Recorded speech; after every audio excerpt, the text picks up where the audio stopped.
Okay. Good morning, everyone. Today's our topic is to understand what kind of categories are available in any OS. So, whenever we want to buy a new laptop, first what we do, we will try to verify the system's configurations. So, what is the RAM? What is the hard hardware and storage available? What is the processor? This all system related information we will check. Generally we will check, right, in Windows or whatever.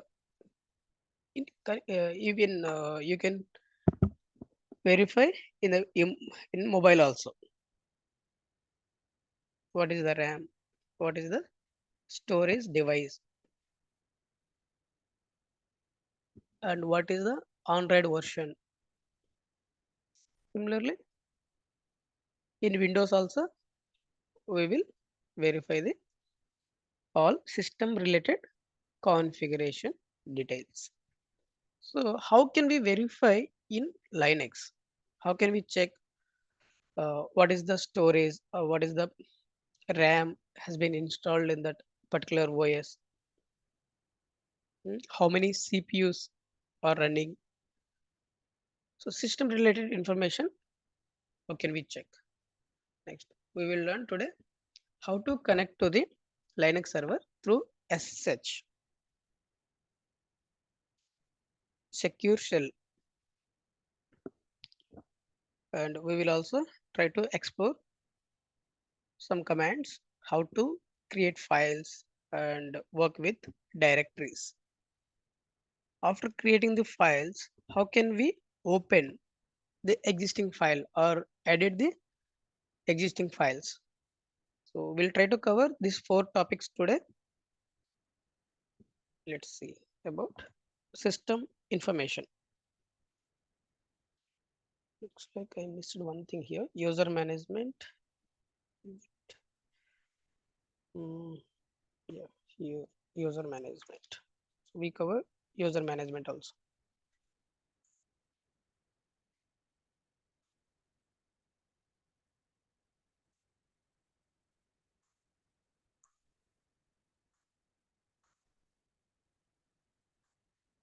Okay, nice. So we are going to discuss about system information. So before discussing about this all commands, right? We need to connect to the Linux server. Okay. First, we need to connect to the Linux server. I'm going to connect to the Linux server using Putty tool. Guys, can you confirm if you are seeing Putty configuration dialog box here?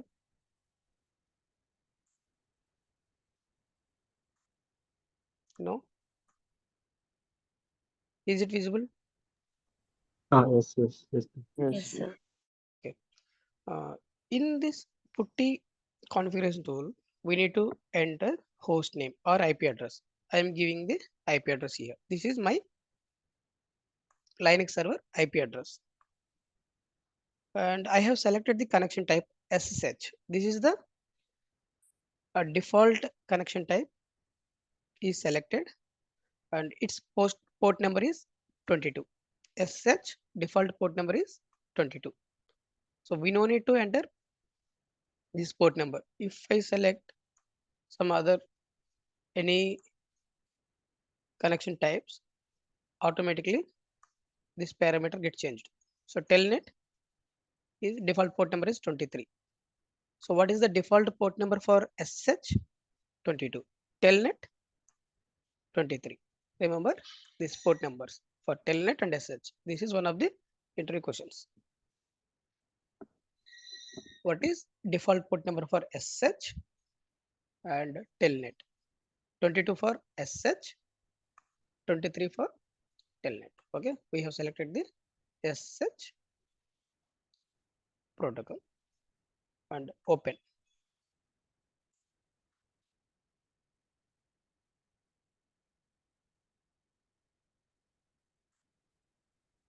Are you able to see one more screen here?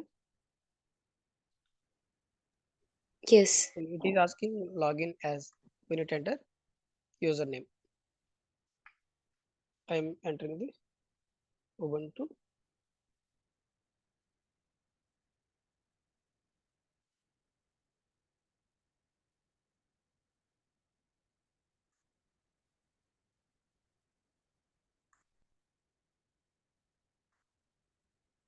Brahma, it was showing as black screen.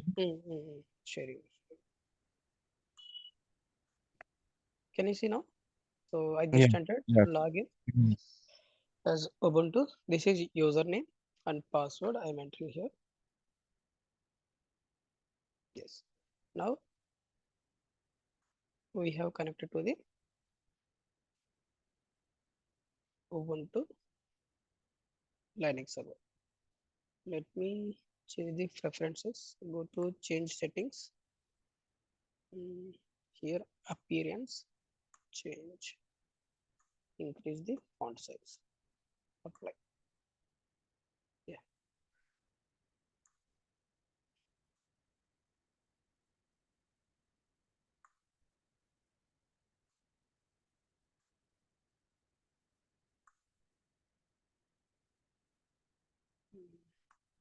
Okay. Keep it maximum.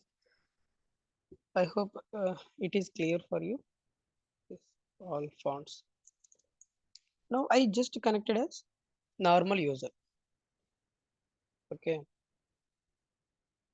So I want to switch to the super user mode. Sudo su. Here sudo it provides all privileges. Su means switch user. By default, it switch to the root user. Root has all super user privileges. So admin permissions this root user has. Okay. Now I can perform any admin related task. So for normal user should have limited permissions to perform any admin related access. So normal user can't start the service, can't stop the service. Okay. Normal user can't create some unauthorized tasks. Okay. Where the normal user should have more permissions. So we switch to the root user to perform admin related tasks. Okay. Now go back to the OneNote. Here we are going to discuss about system information. Okay, uname. So using this uname command, we can display the basic information about the system. We have few arguments, parameters, which we use along with this uname command. So when I use uname-a, it displays all system information. If you want to see only kernel version, we use uname-r. And to display host name, uname name -n. So these three parameters we can use along with uname. Just use uname. Here you can see it is showing Linux.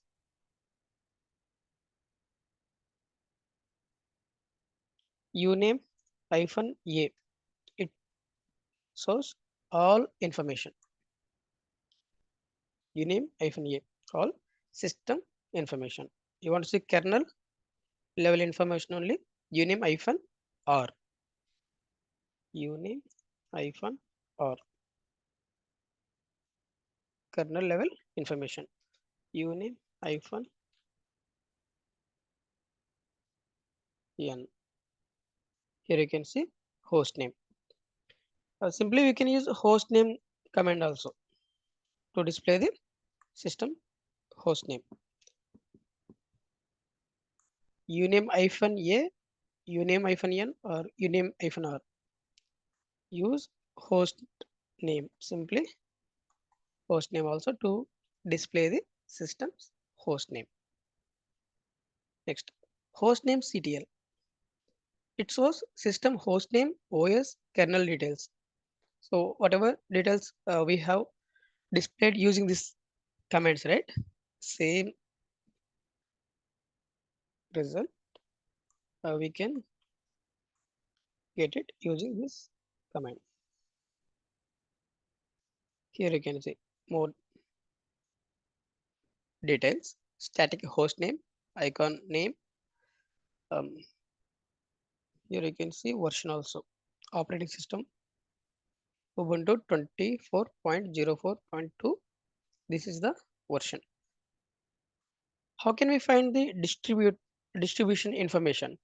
We use LSB release. Uh, you can ask one question: do I need to remember all these things? No. At least basic details are essential information we should know. Most of the people are trying for job, right?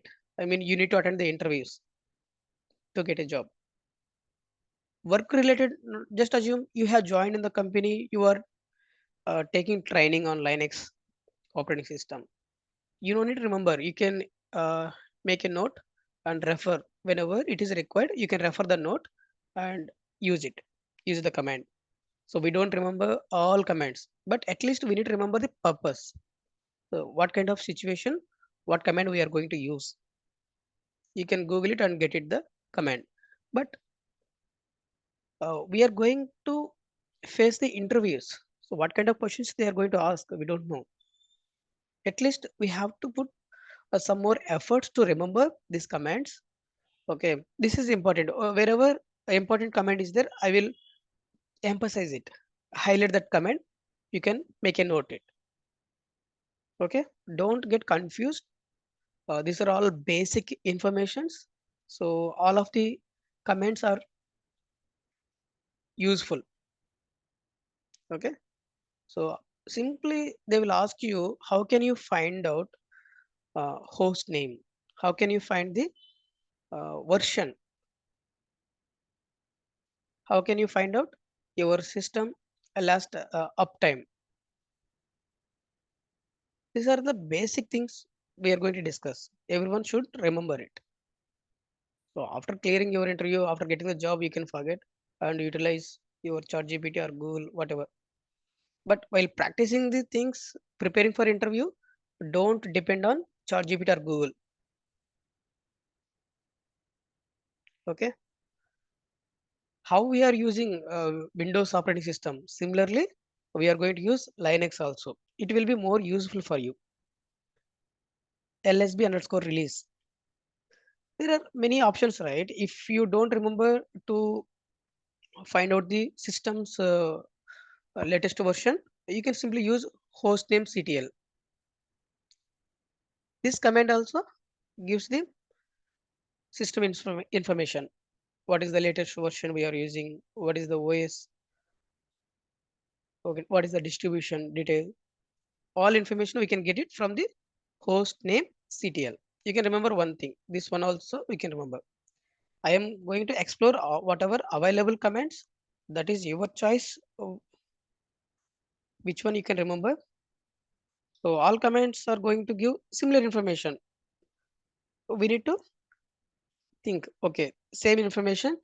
We can also find using this command host name CTL. You can remember this one. No need to remember this LSB release -a.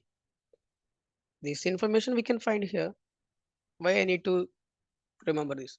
So you have to practice it and find out what are the commands, give the common details. Okay, move on to uptime. See, one command you are going to use. You need to remember the purpose of using this command, uname. Along with uname, what are the parameters we can use?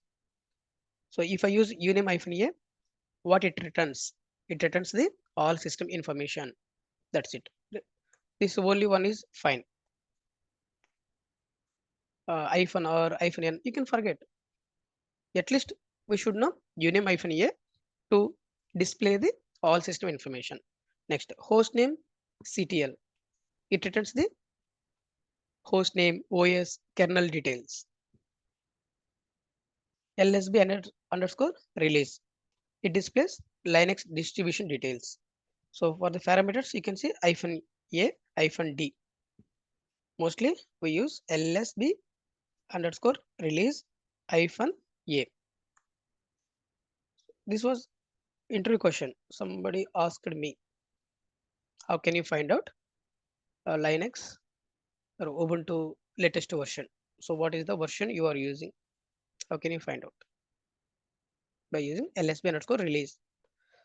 Not only interview purpose, in work related also and day-to-day activities, sometimes we need to compare. So one feature is working in one, I mean, QA environment. Just assume the service is running in QA environment. After moving that same service to the pre-production, it is not running.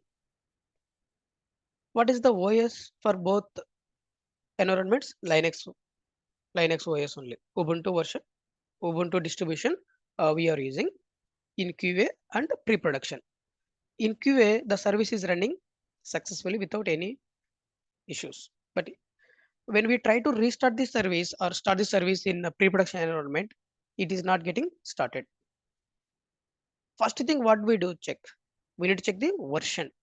What is the Ubuntu version is being used in the QA environment and pre-production environment. Later we will check the configuration, everything. So we have already verified in both systems configuration is same. Where would be the issue? The service is not supported in lower versions where 22 or 20 versions are in pre-production, but it supports only 24 version, which is not upgraded in the pre-production. In QA, we are using 24 version. In pre-production, we are using 22 version. There is version compatibility.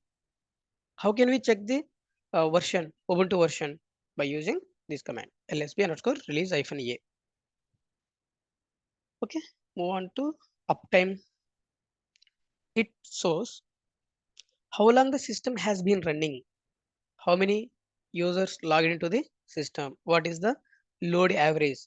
This information it displays. Uptime. Use uptime. Here you can see how many users logged in to this Linux server.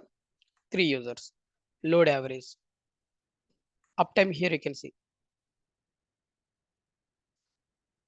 It has been running more than 2 hours.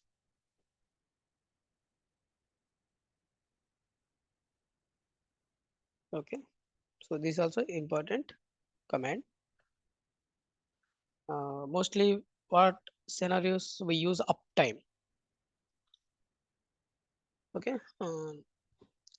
There would be governance activity. Governance activity means every week we have to restart our Linux servers to maintain the better availability. Sometimes what will happen after a long period, we will have some catchy memory, CPU utilization, memory utilization, RAM usage would be high. Okay, to clear out all these catches and all, we generally go for reboot. So weekly once we restart the servers. If we miss any server to restart it, so generally if any server, that restart activity will take 10 minutes or 15 minutes. Two people are working parallelly, but I don't know the system is already rebooted or not. How can I check the last reboot time or how long the system has been running? By using uptime, I can identify. If I see this one, okay, recently someone has restarted the system. It's been running 2 hours, for 2 hours only. If it is showing 7 days or 10 days older than that day, I thought, okay, it was not restarted. Let me perform the activity, governance activity. So by using uptime, we can identify how long the system has been running. Next, who or W. These two commands simply we use to find out who logged into the system. Let me use first who am I? Who am I? Who am I? What is the user here? Root.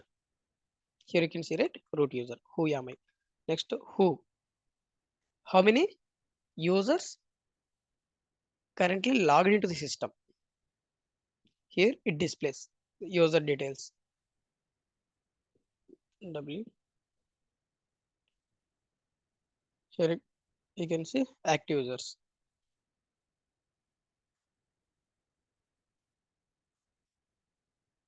So detailed list with what each user is doing.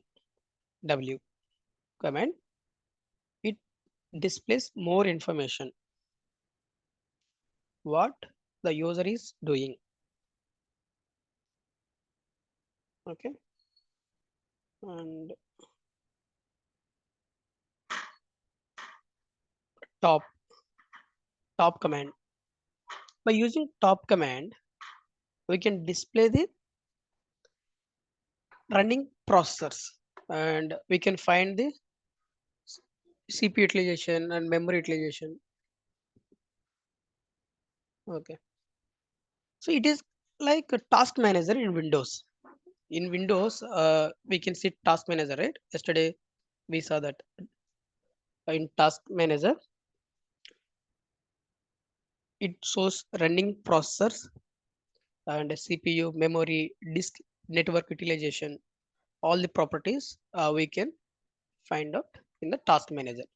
So here you can see CPU. Oh, let me share this one. It's kind of task manager in Linux. So whatever options here you can see CPU. What is the CPU utilization here? 25%, 16. It is randomly updating. Memory usage, disk usage. Okay, these are the performance properties. Active time, average response. Here you can see where uptime also when the system has been rebooted last time. Mm, Application history, startup apps.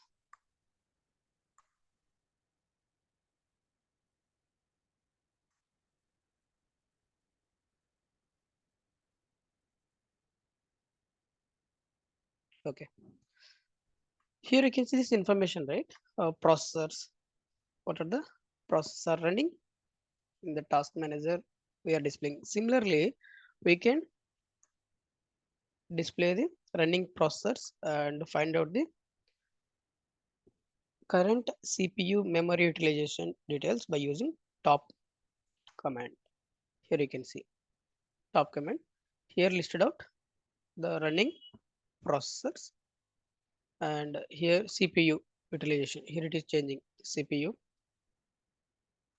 and swap memory,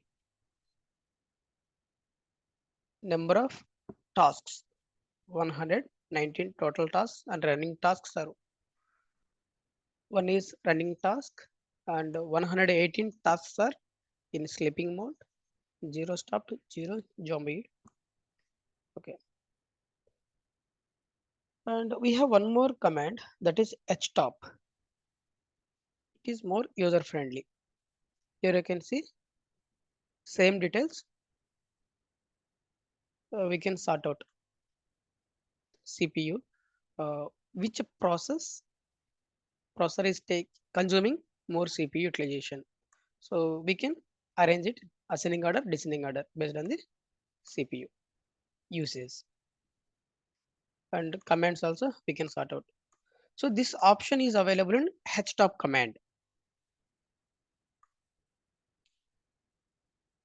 From come out, quit this one, use F10.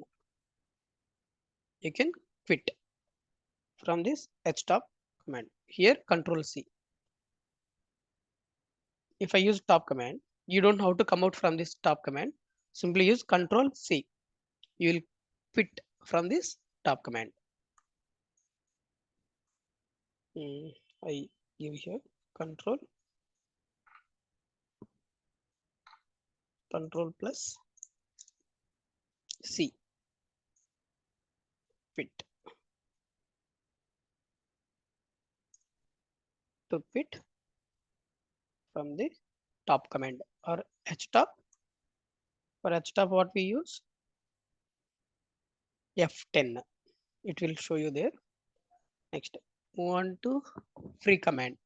Free command, it is used to display the RAM, how much RAM is allocated for the system, what is, I mean, how much is used, how much is free. These details we can check. So this command also we frequently use in real time. Top command also we use, free command. So top command when we use to find out the what is the processor is consuming more CPU utilization. So there is an incident reported that application is running slowly. There is some lagging performance reported. So first what we do, we will check the system health check. System health check, right? What is the CPU and memory utilization? So go ahead and use the top command to find out is there any application or process is consuming more CPU utilization. Sometimes Java service consumes more CPU utilization, like 99%. 99%. That causes to the system slowness. Some other services, antivirus. So if any deployment happened recently, we need to identify that and make sure CPU utilization should be normal. If it crosses the threshold value is 85%. If it crosses 85%, then we need to be alerted and make sure CPU utilization should be normal in that particular web server or application server, so that application will not get impacted.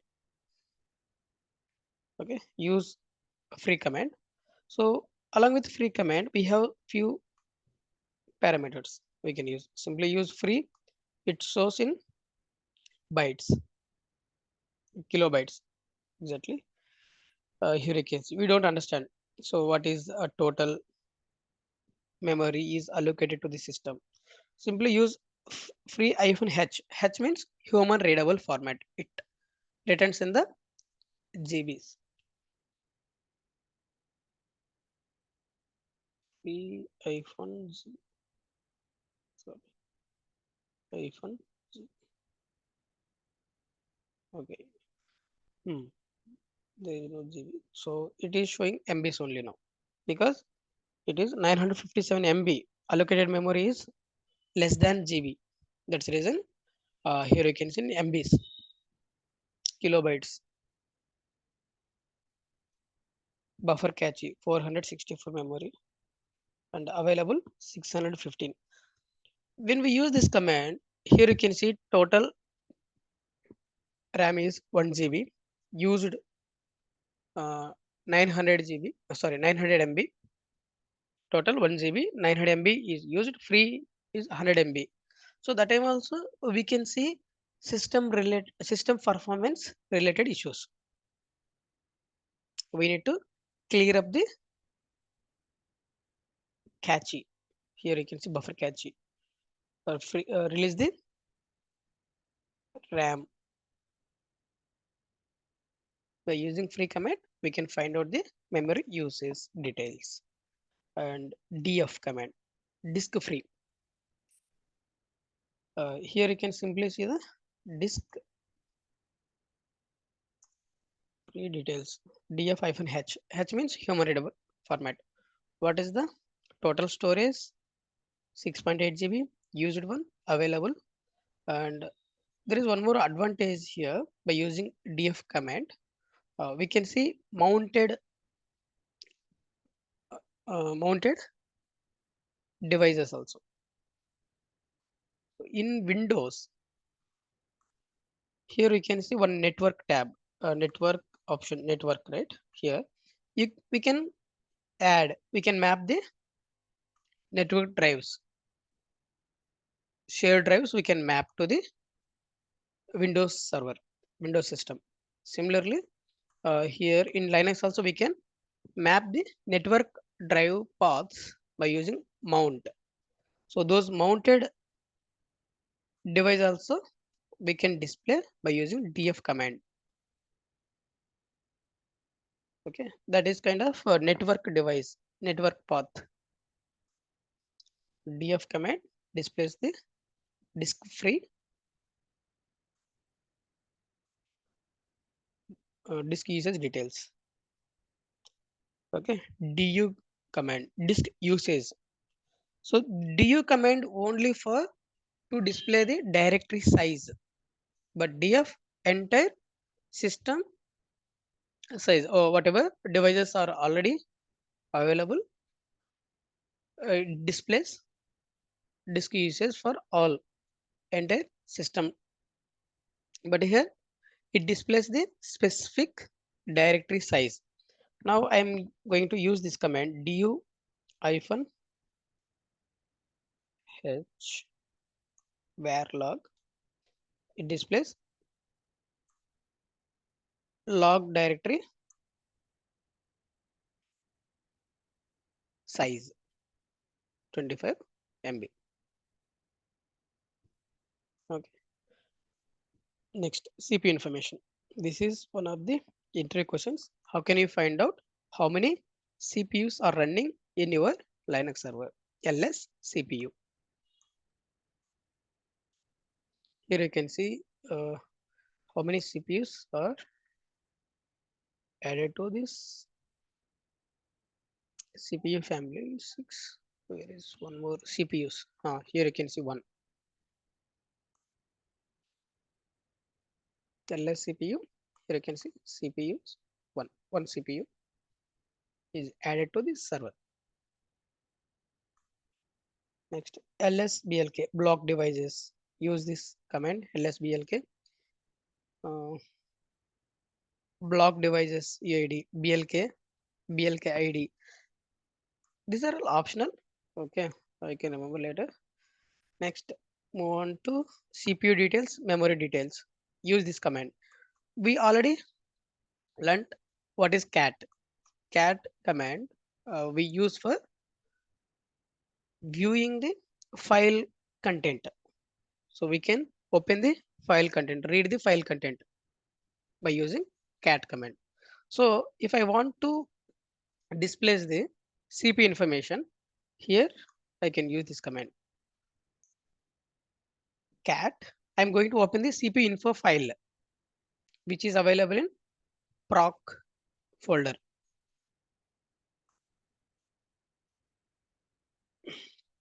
Cat proc CPU info. CPU info. Here you can see CPU information. So ls CPU we can use, or we can open the CPU info file.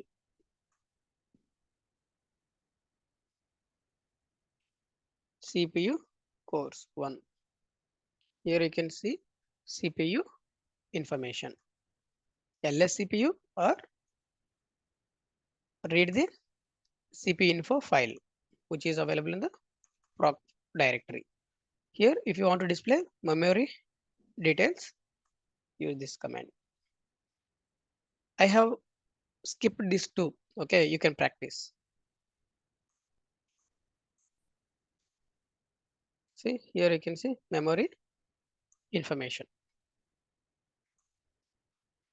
Okay, after that, these are important commands. You have additional ls PCI, ls USB, uh, DM, dim decode, dim message. These are all optionals, so I don't see in real time also. We have not used these commands, but I have listed out in future. You can use them. It is required. If you want to find out USB devices information, simply use ls usb command. No USBs are connected to this server. ls PCI detail information. Anyway, so how many commands do you need to remember? Mostly 14 till here. 14 commands you can remember. LSBLK, let me execute this one also. I heard this one during the interview. How can you list out block devices? Lists all block devices by using LSBLK. It shows all storage devices like a hard drivers, SSDs, USB drivers, partitions that are connected to the Linux server. LSBLK. Okay. Next, BLK ID.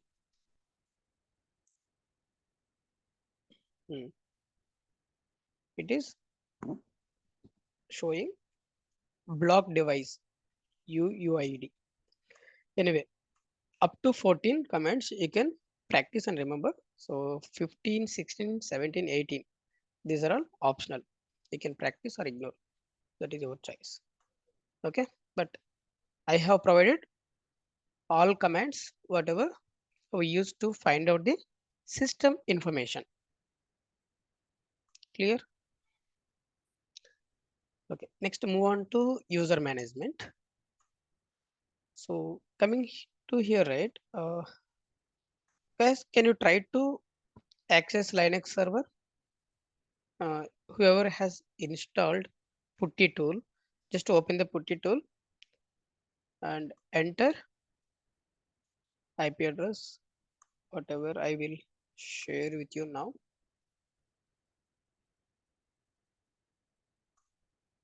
Where it is?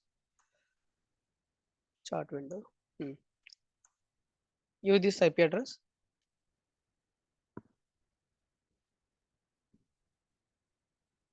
And use username Ubuntu,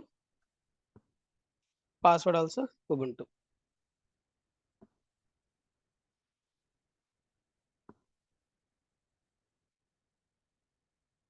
So please confirm once you have connected to the Linux server.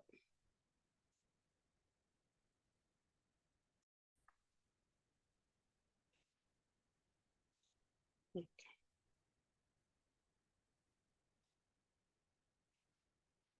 Next, move on to user management in Linux. So we have three types of users. First user is root user. Root user has full control over the system. What are admin related tasks? So admin permissions are required. We mostly use root user to install any application, to delete or edit the configurations, system related configurations. We use root user. Root user is nothing but admin who has super user access. System user. System user is, it is kind of a service account. Okay. This system users are created by the system or application for running the services. Suppose if I installed MySQL in Linux server, by default, one MySQL user account gets created. That is only used for running the MySQL service. Okay. We can't log in using MySQL user ID. So that is only for running the service. Okay, normal users or user defined users. So we manually create. So I have root user access. Initially I log into the system. I am an I have admin account. Okay, I can create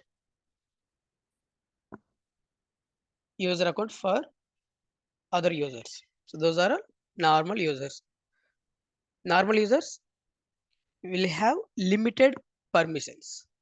Limited permissions. So we need to add them for sudo users, sudo group, so that normal user will have super user privileges. So we'll see how to create user account. Okay, how we can reset the password. How we can how can we add a user to the specific group?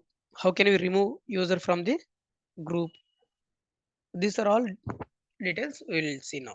So here you can see, right, sudo command. I have used multiple times this one, sudo su. Sudo runs the command that follows with evaluated privileges. So it provides super user privileges. Su switch the current user to another user account. Now I have connected to the system you with Ubuntu user. I can switch to the other user. Okay, let's see. Checking logged in users. We have used these commands, right? Who am I? Shows the current logged in username. Let me check that. Who am I? Okay, it was disconnected.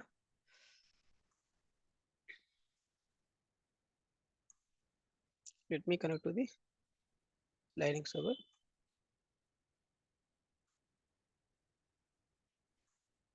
Hmm. So enter IP address. Open Ubuntu. Ubuntu. Password also same. Ubuntu. Okay. Let me change the preferences. Increase the font size. Go to change settings.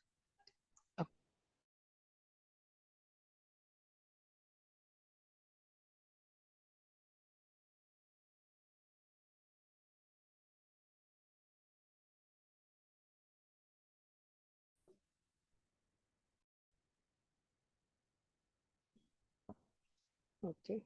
So actually, network was disconnected. Let me reconnect to the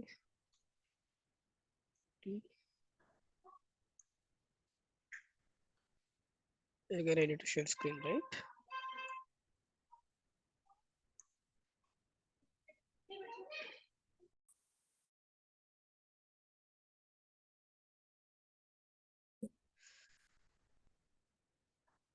Share the screen.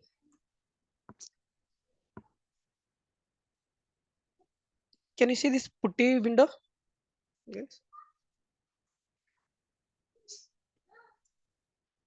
Yeah. Okay. Ubuntu.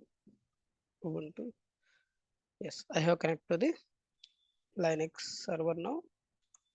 Let me change this preference. Increase the font size.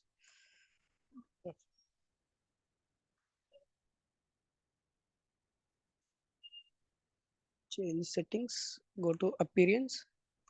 Change the font size 16. Okay. Apply. Okay. I hope it is more clear. So logged in user information. So these are the commands we use. Checking logged in users. So who am I? Shows the current logged in username. Who logged into the system? Who am I? Who logged in here? Ubuntu user. Okay. Next, who shows all logged in users. Whoever logged into the this server, those logins information it displays. Here you can see all logged in users information. W shows logged in users plus what they are doing. W. Here I can see more information or username of what is the system from they have connected, login time, ideal time.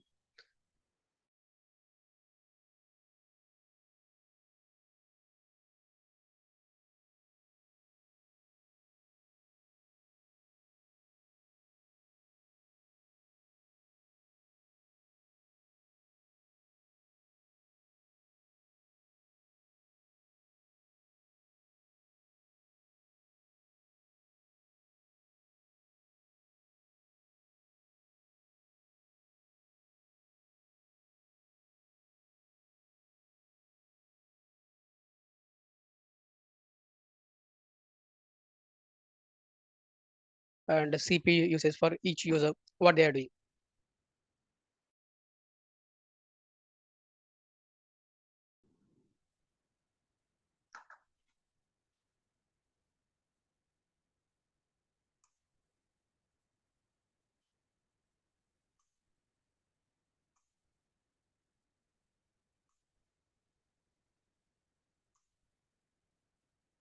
It was disconnected again.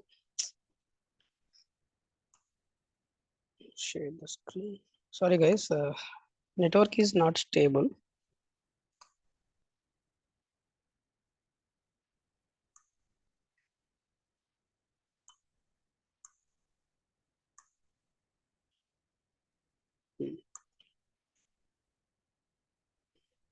Enter the IP address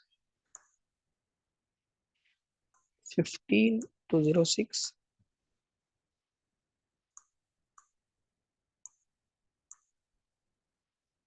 Open Ubuntu. Enter password. Okay, now we have connected to the Linux system. Just increase the font size.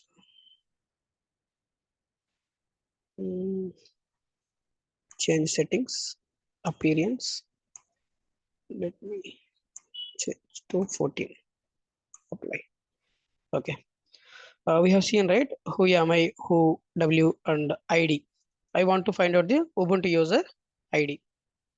Here you can see this is the UID. Ubuntu user ID is 1000. And if you want to check root user ID, mention the here user ID, root ID. So this is my user ID. Okay, ID command, it displays the user ID or group ID, group memberships. Okay, last, this is the command to show login history, to show login history from the log file. What is the log file here? WTMP. By using last command, we can see who log into the system. So recently logged in history we can find by using last command. Okay, move on to adding a new user. So we have two options to use users. Okay, I'm going to create a normal user account for Murali. Okay, I will create new user account for Murali. I will show you. Here we have two options. One is you can use add user command or user add. There are slightly differences between add user and user add. So when I choose this option, add user, what will happen? And if I use this option, what will happen? We'll discuss both scenarios. This is not important to know the differences. So whatever command, if you want, you can use it to create new user accounts. Okay. This is not application support role to add new user accounts. This is for IT team. So IT team creates user accounts, whoever join in the company. But we should be aware how to create user accounts by using add user account. Okay, to create new user accounts, okay, can we do it in a normal mode? So this is, it indicates we are not in super user, we don't have admin access. Okay, even though I will try to create new user account, sudo add user. I'm going to create account for Murali. See, it is asking password. Okay. Again, Ubuntu.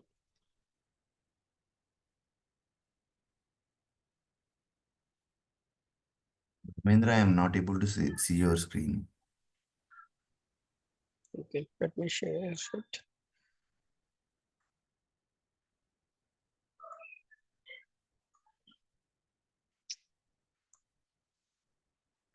Okay, here you can see, right? I have used a command sudo add user morally. So this is the user account I'm going to create. Okay. Adding user and selecting UID.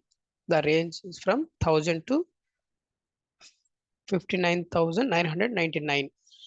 So it is assigned 1000 to ID for Morley account, and it has created default directory home Morley and copying files from etc skel, and we need to set the new password for this user and enter Morley Krishna. This is full name. These are all optional details, so we can provide. These are all optional, and create the user account. Now user account has been created. How can we check whether this user ID is created or not? Simply use ID command, enter the user ID. Here you can see user ID information. That means user account is created. Okay. Here also some people would ask, how can you check whether particular user has account or not? By using ID command. Next, we have created user account by using add user. So instead of using add user, can I use user add? Yes, you can use this one also. User add -m. But here we need to set the password separately. But in this way, it will ask us to enter new password. By default, it creates home directory for the new user. It prompts all details where we enter. But here internally it will take care, and we need to set up the new password. Let me use this option also. First switch to the root user. Now sudo user add. Here we use some other user when I see user account is created. It didn't show this all options. Simply it created new user account. Let me check whether home directory was created or not for this account. How can we check? cd, go back to one folder, list out the all directories. Yes, when I directory is created for all normal users, they will have their own directory in the home directory. So whatever users we are going to create, right? Each normal user will have its own home directory. I have created Bigma. It has its own directory. Morley has its own directory. Ubuntu and Vinay. Similarly, how this home directory will get created? So internally, this command will take care. Now we need to set the password for this new user. How can we set the password? Sudo pass wd, pass wd. This command we have to use. To whom we are going to set the password? Specific user name we have to provide here. Vinay. Now set the new password. Use same one. Enter and re-type new password. Vinay. Okay. We learned how to create a new user account.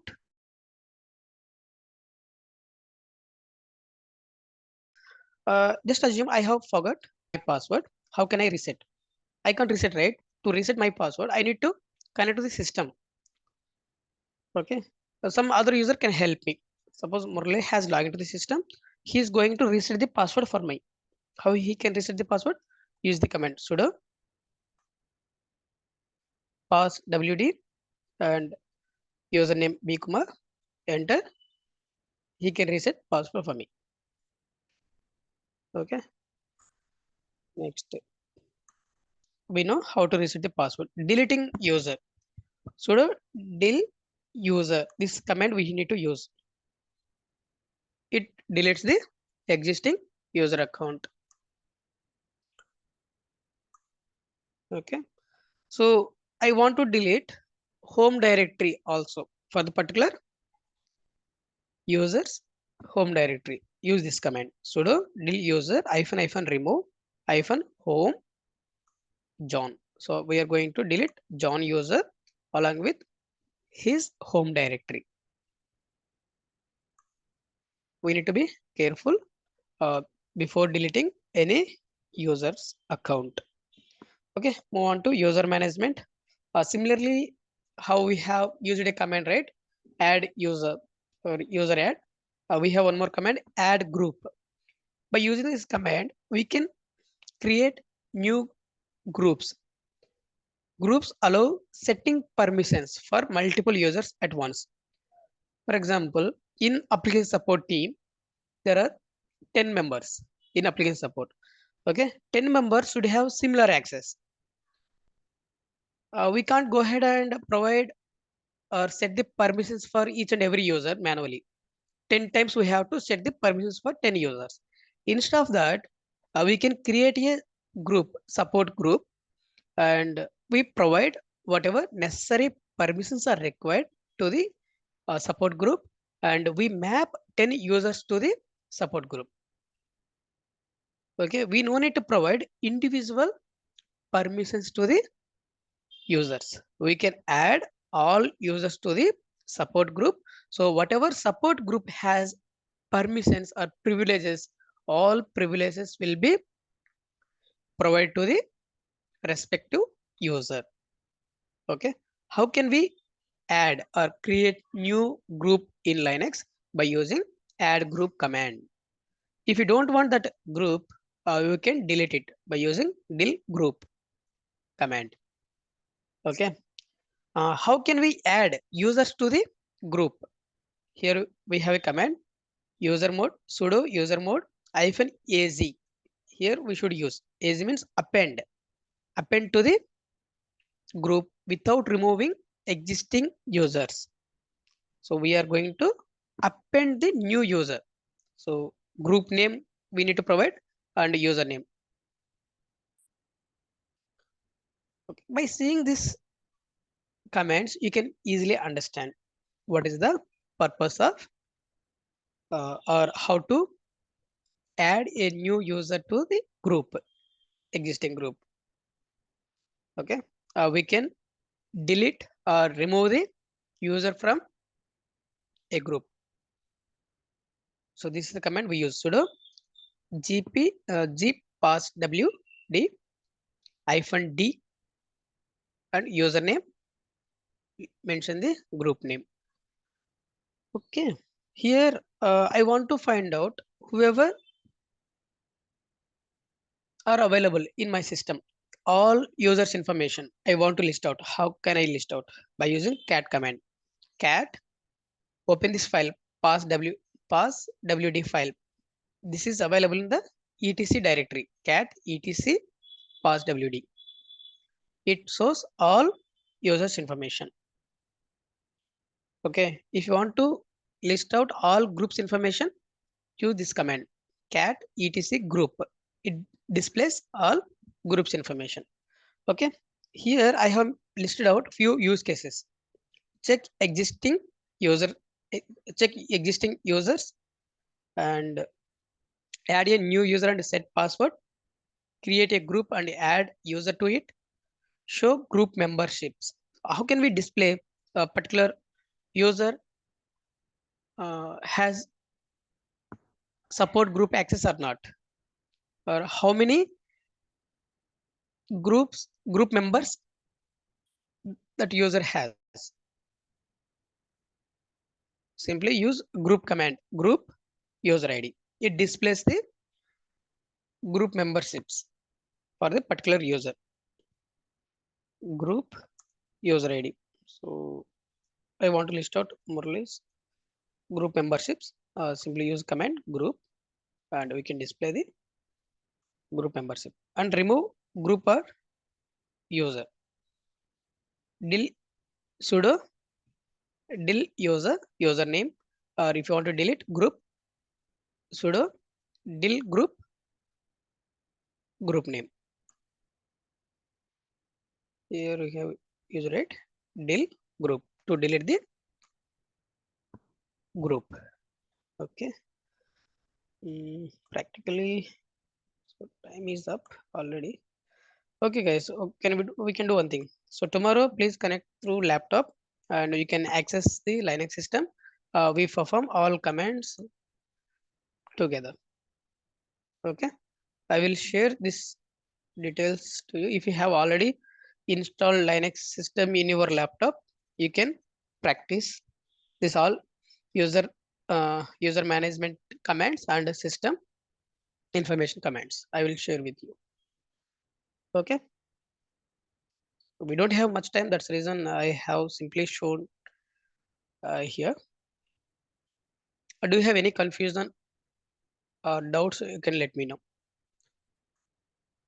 This is also admin activity we have discussed. We also should know how to create new user accounts and how to set the password or reset the password, how to create new group and add members or users to the groups, and how to delete a group, how to delete a user. So these are all we have covered under user management. Okay. We'll see tomorrow how to connect to the Linux server using SH port. So today only we have connected that. That is also we have tested it. So simply use SH hyphen P. P is port number. Default port number is 22. Mention the username. So I will try to connect through my user ID. And what is the IP address here? 15.206.158.207. Enter password. We have connected to the Linux system using SSH protocol. Secure shell. What is the default port number? 22. Telnet default port number is 23. Okay. Exit. So here I have listed a few steps how to enable the password authentication. How to add users to the sudo group. Sudo is a group. I have added my user ID to this sudo group, and by using groups command, I have verified whether I have access to this group membership or not. Anyway, we will practice tomorrow. Same commands. So we don't have much time today, right? Okay, fine. Are you good? Or whatever we have discussed so far? Guys, please let me know if you have any confusion or doubts so you can discuss right now. Let me stop this recording. Sorry, someone is asking something. No. Till now understood.